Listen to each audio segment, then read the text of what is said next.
নিজ গোত্রে ফিরে যাওয়া গাওরাস ইবনুল হারিস রাসূল সাল্লাল্লাহু আলাইহি ওয়াসাল্লামের কাছ থেকে জীবন ভিক্ষা পেয়ে যখন নিজের গোত্রে ফিরে গেল, তখন তার চেহারায় ভয়ের বদলে এক অলৌকিক মুগ্ধতা ছিল।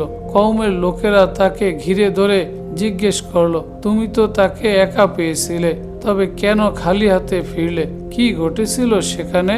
গাওরাস দীর্ঘশ্বাস ফেলে পুরো গোত্রের সামনে দাঁড়িয়ে চিৎকার করে বলল, শোনো হে আমার কওম, আজ আমি পৃথিবীর সবচেয়ে শ্রেষ্ঠ মহান মানুষের কাছ থেকে ফিরে এসেছি, যার রক্ষক স্বয়ং ঈশ্বর। তার মুখে এই সত্য সংলাপ ও অলৌকিক ঘটনার বিবরণ শুনে পুরো গোত্রের মানুষের হৃদয় গলে গেল। আল্লাহর উপর সেই মহান ব্যক্তির ভরসা শক্তি দেখে উদ্বুদ্ধ হয়ে গাওরাস নিজে এবং তার পুরো গোত্র দলে দলে ইসলাম গ্রহণ করে ধন্য হলো।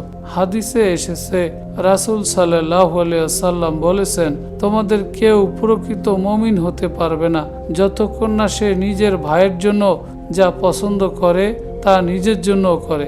সত্যের শক্তি আর তাওয়াক্কুলের সৌন্দর্য যখন মানুষের সামনে প্রকাশ পায়, তখন শত বছরের অন্ধকারও আলোতে রূপ নেয়।